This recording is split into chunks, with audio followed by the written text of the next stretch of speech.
Guys, welcome back to my channel. तो आज का जो न्यूज़ है, बहुत दिन के बाद फिर से मैं क्योंकि मेरा बहुत ज़्यादा डिमोटिवेशन हो गया है, इस वजह से मेरा कॉन्फिडेंस बहुत लूज हो गया है। तो लेकिन ठीक है, लेट्स कंटिन्यू।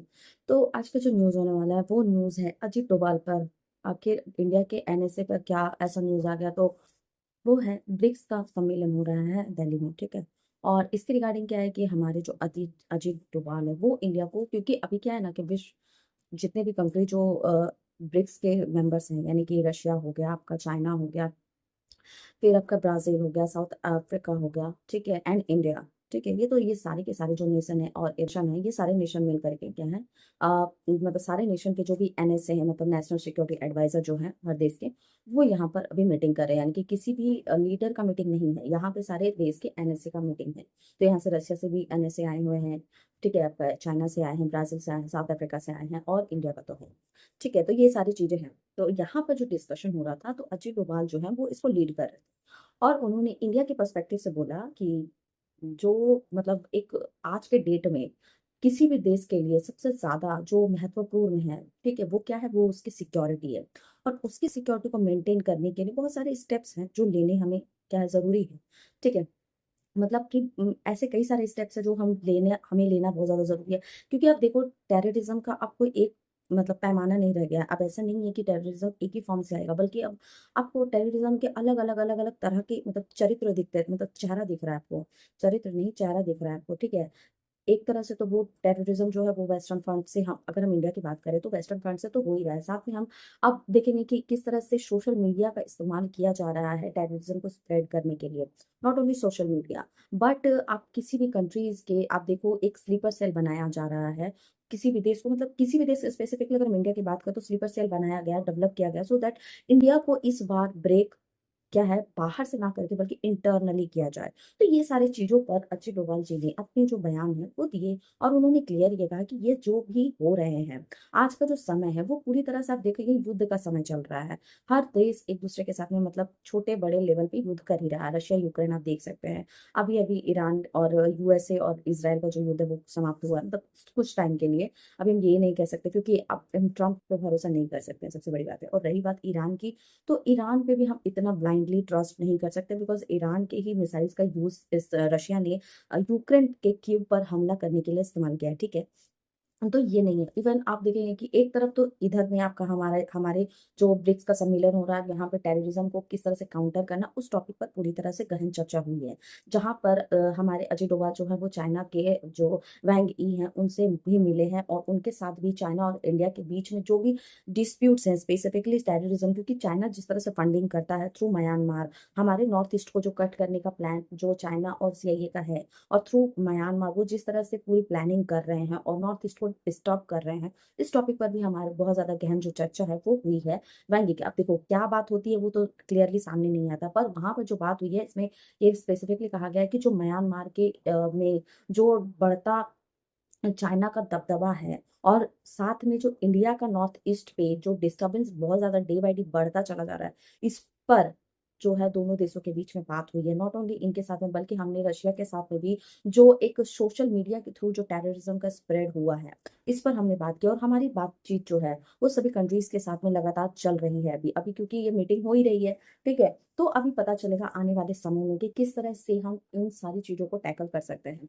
इसका जो मेन अगर हम इफ़ेक्ट देखेंगे, तो सबसे पहले हमको अपने देखो बायलैटरल टाइज़ जो हैं ये नेशन के साथ में, जैसे हमारा ब्राज़ील के साथ हो गया, हमारा साउथ अफ्रीका के साथ हो गया, हमारा चाइना के साथ हो गया, रशिया के साथ हो गया। तो हमारा जो बायलैटरल टाइज़ है इंडिया का, उसको इम्पोर्टेंस मतलब बायलैटरल टाइज़ को मजबूत करना, साथ में ग्लोबल साउथ के लिए वॉइस बनना, ठीक है? साउथ जो है आपका उसका वॉइस बनना इंडिया को, ये बहुत ज़्यादा अब क्या है ना, मतलब ज़रूरी है। ऊपर से हमें मल्टीपोलरिज़्म पे ज़्यादा फ़ोकस करना है, ना कि हम वेस्टर्न के जो दबाव में बार-बार आते हैं कि हर प्रॉब्लम का सॉल्यूशन जो है वो वेस्टर्न कंट्रीज़ ही प्रोवाइड करेंगे एंड वो वेस्टर्न कंट्री ही डिसाइड करेंगी कि क्या सही है और क्या गलत है। तो ये सारी चीज़ें जो हम आज तक देखते आ रहे थे, इसको किसी भी तरह से अब साइडलाइन करना है। एंड मल्टीपोलरिज़्म की बात भी यहाँ की गई है, जहाँ पर हमारे अजय डोभाल ने कहा है कि अब टाइम है कि इम्पोर्टेंस दिया जाए मल्टीपोलरिज़्म पे, जहाँ पर एक कंट्री या एक ही आपका जो हेमिस्फेयर है उसका ही दबदबा ना बल्कि बना रहे, बल्कि सभी का एक बोलते हैं ना, एक सभी के सहमति हो। किसी भी मुद्दे पे सभी देशों का अपना-अपना सहमति हो और इस तरह से आगे, यानी कि ऐसा किसी को नहीं लगे कि यार हमारी मतलब किसी भी कंट्री को ये फ़ील नहीं हो कि हम मेंबर नहीं है या हमारी कोई वैल्यू नहीं है। सो इस प्रकार से अगर हम देखेंगे तो यहीं पे अजय डोभाल जी ने मतलब अपनी बात जो है वो प्रखर तरीके से रखी है इस मंच पर। ठीक है। अब इतना ही नहीं, इसका सबसे बड़ा इम्पैक्ट अगर हम देखेंगे तो उन्होंने बताया कि इंडिया पर अगर ये जिस तरह से बातचीतें हुई और जिस तरह से अगर मान लो कल को ब्रिक्स पूरी तरह से फोकस हो जाता है काउंटर टेररिज्म पे, बिकॉज़ आप जानते हैं कि चाइना जैसी कंट्री वो ट्रस्टवर्दी बिल्कुल भी नहीं है, क्योंकि इंडिया ने जब-जब मसूद अज़हर और पाकिस्तान के अदर जो टेररिस्ट ग्रुप हैं, उनको बैन लगाने की बात कही है, वर्ल्ड के मंच पर, खास करके जैसे हो गया यूएन के मंच पर, ठीक है? और यूएनएससी पे भी जब भी हमने इस टॉपिक को लेकर के अपनी बात रखी है, हर बार अगर किसी ने इसको मतलब रोका है तो वो चाइना ही रहा है, पाकिस्तान को फ़ेवर करने के लिए। चाइना ने हमेशा से ही पाकिस्तान का साथ दिया और कभी भी इन बड़े-बड़े जो टेररिस्ट आउटलेट्स हैं, इनको कभी भी रोकने के लिए जो कदम इंडिया चाहता है उठाना, उसे उठाने नहीं दिया और यही रीज़न है आज के टाइम पे आप देखेंगे कि हम जिस लेवल पे काम करना चाहते हैं, काम तो हम अपने नेशन के हिसाब से कर ही रहे हैं, लेकिन एक वर्ल्ड ऑर्डर पे जिस तरह से काम होना चाहिए, वो नहीं हो पा रहा है। इसके पीछे का जो मेन रुकावट वो चाइना बन के बैठा है। तो यही बातें और यही सारी बातें जो है चाइना के साथ हुई और यहीं पर यहाँ पे इफ़ेक्ट आ जाता है अगर हम देखेंगे तो इंडिया के लिए अब बहुत ज़्यादा ज़रूरी हो गया कि इंडिया जो है अपनी आवाज़ को बुलंद करे और इसके लिए उन्होंने आज ब्रिक्स के सम्मेलन में अपनी बात तो रखी ही है, ठीक है? अब देखो आने वाले समय में पता चलेगा इंडिया पे इसका सबसे ज़्यादा इफ़ेक्ट अगर मान लो कल को सारे नेशन एक साथ आ जाते हैं, इवन चाइना भी, तो ये बहुत ज़्यादा चांसेज़ होगा कि इंडिया को लेकर के जो भी प्रॉब्लम्स हैं, ख़ास करके सिक्योरिटी को लेकर के हमारे जितने भी थ्रेट्स बने हुए हैं, उसको हम और ज़्यादा आसानी से और ज़्यादा सफलतापूर्वक क्या है कि उसको टैकल कर सकेंगे और इसके लिए हम लोगों को बहुत ज़्यादा मतलब ये नहीं होना होगा कि यार मतलब हम नहीं कर सकते, ठीक है? तो ये सारी चीज़ें हैं। साथ में अगर हम वर्ल्ड ऑर्डर पे देखेंगे तो इंडिया जो है, इंडिया के इस तरह का अगर इंडिया बिहेवियर लेकर के चलता है और इंडिया इस तरह से सभी नेशन को इक्वल रिस्पेक्ट देता है, तो इंडिया जो है ग्लोबल साउथ लीडर जो हम बनना चाहते हैं, वो हम एक तरह से बन जाएँगे। उस इतना ही नहीं बल्कि अब हम क्या है कि जो साउथ ज़ोन के लिए हमको जो काम करना, वो भी हम बहुत ईज़िली कर पाएँगे, ठीक है? क्योंकि आप देखेंगे कि जितने भी अ, मतलब साइड सदर्न हेमिस्फीयर के जितने भी कंट्रीज़ हैं, वो उनको बहुत ज़्यादा ही मतलब आप देखेंगे कि मतलब उनको उनके लिए बहुत एक प्रॉब्लमैटिक एनवायरनमेंट हमेशा से रहता है। ख़ास करके आप देखेंगे कि अफ्रीका के कई नेशन जो है आज टेररिज़्म से गुज़र रहे हैं। वहाँ के छोटे-छोटे जो ग्रुप्स हैं, वो ख़ास करके आप देख सकते हैं आपको देखने को मिलेगा आपका क्या बोलते हैं नाइजीरिया जैसे कंट्री जहाँ पर बहुत ज़्यादा आपको सूडान हो गया, ये सारे ऐसे नेशन हैं जो कि टेररिज़्म से आज की डेट में गुज़र रहे हैं, जल रहे हैं टेररिज़्म के आग में। इवन आप देखेंगे कि किस तरह से सीरिया ये सारी जो नेशन है, इनकी स्थिति आपको पता ही है। इसके बारे में बताने की ज़रूरत नहीं है। तो यही सारी है, तो इन्हीं का वॉइस अब बनने का समय आ चुका है इंडिया के लिए और देखो कल को क्या होता है वो तो वक़्त ही बताएगा। वो तो वक़्त ही बताएगा। लेकिन जिस तरह से आज ये मीटिंग हुई है, क्लियर संकेत देता है कि इंडिया जो है अब रुकने वाला नहीं है। टेररिज़्म के किसी भी मुद्दे को हम ईज़िली नहीं लेने वाले हैं। चाहे हमें चाइना के साथ ही क्यों ना टैकल करना पड़े, पर हम चाइना के साथ भी डायलॉग करेंगे। एंड आप देखेंगे कि गालवान के बाद से चाइना जो है वो कंप्लीटली साइलेंट हो चुका है। हमारे पे हर तरह के बैन लगाए गए, बट चाइना को हमने साइलेंट गालवान के बाद ही कर दिया। चाइना के अंदर में इतनी हिम्मत नहीं है कि वो इंडिया के साथ में मतलब आँख में मिला के बात कर सके और जिस तरह से आज की डेट में चाइना एक्सपोज़ हो रहा है, ये क्लियर दिखाता है कि चाइना किस तरह से एक मिथ वाला वर्ल्ड में रह रहा था। मतलब एक मिथ क्रिएट किया हुआ था कि चाइना इतना आगे है, चाइना इतना डेवलप्ड है, बल्कि जबकि ऐसा इन रियलिटी है ही नहीं। ठीक है? तो चाइना को जो डि इंडिया को जो डिमिनिश चाइना ने सोशल मीडिया और बाकी वेस्टर्न मीडिया ने जिस तरह से इंडिया को हर वक़्त डिमिनिश किया है, अगर हम सक्सेसफुली ब्रिक्स के थ्रू काम कर पाते हैं, तो इंडिया का जो एक बोलते हैं ना इमेज है, वो तो बनेगा ही बनेगा और ज़्यादा स्ट्रॉन्ग बनेगा। एक्चुअली में इंडिया पहले से बहुत स्ट्रॉन्ग है। लेकिन और भी ज़्यादा स्ट्रॉन्ग तो बनेगा। इतना ही नहीं बल्कि इंडिया और ज़्यादा प्रखर रूप से टेररिज़्म के खिलाफ और हर फ़ॉर्म ऑफ टेररिज़्म क्यों आज की डेट में आप देखेंगे कि कोई टेररिज़्म का एक चेहरा नहीं है, ठीक है? कितने सारे जो पाकिस्तान से सोशल मीडिया के थ्रू यहाँ पर जो वुमेन्स को ट्रेनिंग दी गई, ठीक है? और जो आज के डेट में इतनी सारी वुमेन्स पकड़ा रही हैं टेररिज़्म के थ्रू, टेररिज़्म मतलब ये फैलाते हुए या किसी भी तरह से या लव जिहाद के केस में जो वुमेन्स पकड़ा रही हैं, क्लियर दिखाता है कि किस तरह से पाकिस्तान वर्क कर रहा है एंड उसको काउंटर करने के लिए इंडिया को किसी न किसी प्लेटफ़ॉर्म का तो सा मतलब यूज़ करना पड़ेगा। अगर हम यूज़ नहीं करेंगे तो ये हमारे लिए मतलब ये हो जाएगा। तो वर्ल्ड पे इस तरह से इंडिया अपना मतलब एक होता है ना, अपना छवि बना सकते हैं, ठीक है? इतना ही नहीं, अब हम वर्ल्ड के लिए भी टेररिज़्म जो है, थ्रेट जो हम बार-बार प्रूव करने की कोशिश करते हैं, उसको अगर हम उस पे काम कर सकें, तो कल के दिन कल के दिन इंडिया जो है एक इम्पोर्टेंट मतलब एक ऐसा कंट्री बन जाएगा जो मतलब अगर टेररिज्म को सेक्टर में अगर हम देखेंगे, टेररिज्म को लेकर के देखेंगे तो इंडिया का इंपॉर्टेंस बढ़ेगा। तो ये सारी चीज़ें हैं। यहाँ अब ये तो है पर वर्ल्ड में और भी कई सारी चीज़ें हो रही हैं, जैसे चाइना का एक्सपोज़ होना। ये तो हमने देखा ही, चाइना तो एक्सपोज़ हुआ ही हुआ। साथ में इंडिया में आपको पता ही है कि कॉकरोच जनता पार्टी का मूवमेंट चल रहा है, जहाँ पर बहुत ज़्यादा मतलब बहुत ज़्यादा ये जो मूवमेंट है ये इंटरनली डिस्टर्ब कर रहा है। एंड अब देखो, नीट का पेपर लीक होता है, ठीक है, उसके लिए धर्मेंद्र प्रधान को रिस्पॉन्सिबल मानना चाहिए।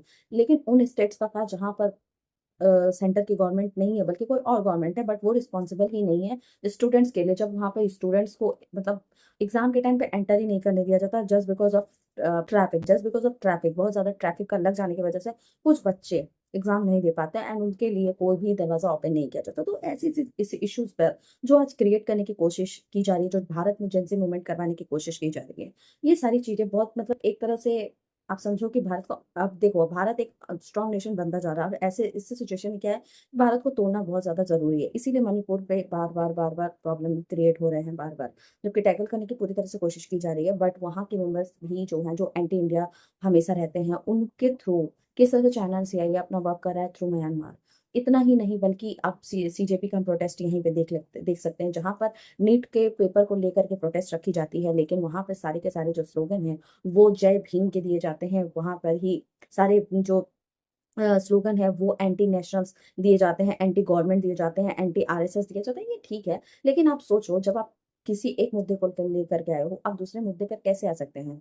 पहली बात। दूसरी बात कि जब पंजाब जैसे स्टेट में यूथ ने प्रोटेस्ट किया था गवर्नमेंट के अगेंस्ट में, तो उनको जेल में बंद कर दिया गया था और उन पर बहुत ज्यादा लाठीचार्ज हुई थी, जबकि सीजेपी प्रोटेस्ट में आपको ऐसा कुछ भी देखने को नहीं मिलता, बल्कि उनको और ज्यादा ओपन दिया जा रहा है। वो जहां भी प्रोटेस्ट करना चाहते हैं उनको खुल करके दिया जा रहा है। इवन यही लोग जो बोलते हैं कि वो भगत सिंह की तरह पे मतलब भूखे रहेंगे, भूखे रह करके तपस्या करेंगे और प्रोटेस्ट करेंगे, लेकिन ऐसा कुछ भी नहीं हो रहा। वहीं पे वो पकौड़े और क्या क्या खाते हुए दिख भी रहे हैं। तो आप सोचो कि ये जो डुअल चेहरा है जो सामने लगातार बार बार आ रहा है, ये क्लियर दिखाता है कि भारत को इंटरनली डिस्टर्ब करने की कोशिश की है, नॉट ओनली एक साइड से बल्कि हर साइड से कोशिश की जा रही है। इसके पीछे का जो रीजन है, अभी G7 मीटिंग हुआ था जहां पर इंडिया एंड यूएस के बीच में कई सारी बातें हुई थी, और इस बातों के दौरान में आपको पता है कि इंडिया को कई सारे मुद्दे पर मनाने की कोशिश हुई थी, ठीक है, क्योंकि सारी बातें देखो सामने नहीं आती है, ठीक है।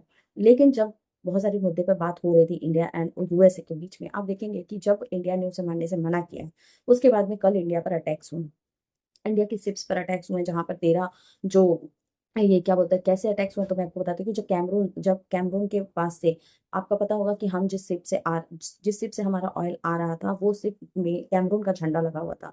कैमरून का जब झंडा लगा हुआ था, तो इसका मतलब ये है कि वो प्रोटेक्टर था। लेकिन आप देखो कि जैसे ही G7 मीटिंग में इंडिया ने कुछ बातें जब अपनी रखी और यूएसए की बातों को नहीं माना, इसका रिजल्ट आप देखेंगे कि कैमरून के झंडे को उस शिप से हटा लिया जाता है एंड तुरंत ही यूके के थ्रू उस पर अटैक्स किए जाते हैं। यूके की जो सैन्य है बल, उसके द्वारा अटैक किया जाता है। क्यों? क्योंकि वो इंडिया आ रही थी और इंडिया का ऑयल क्यों, और इसके पीछे में मेन जो रीजन बताया गया कि इंडिया ने यूके के कई सारे बातों को नहीं, सॉरी यूके बोल रही हूँ, यूएस के कई सारे जो डिमांड है उनको नहीं माना। इसमें डिमांड सबसे पहला है कि जो ऑयल है हम रशिया से नहीं लेंगे, हम ऑयल लेंगे तो किससे लेंगे, तो यूएस से लेंगे। मीन्स वही आप देखेंगे कुछ दिन पहले आपको जयशंकर का देखने को मिला होगा इंटरव्यू, जहाँ पर उन्होंने जो जहाँ पर वो वेस्टर्न मीडिया को फेस कर रहे थे, वहाँ पे उन्होंने क्लियरली कहा था कि अगर हम यूएसए की बात को मानते हैं तो हमें मतलब अप्रिशिएट किया जाता है, लेकिन अगर हम नहीं मानते हैं, मतलब यूएसए अगर बोले कि ये करना है तो ठीक है, ये नहीं, अगर यूएस बोले ये नहीं करना है और हम नहीं करते हैं तो भी ठीक है, लेकिन अगर हम वो काम कर देते हैं तो इससे क्या होता है, प्रॉब्लम यानी कि एंटी हो जाते हैं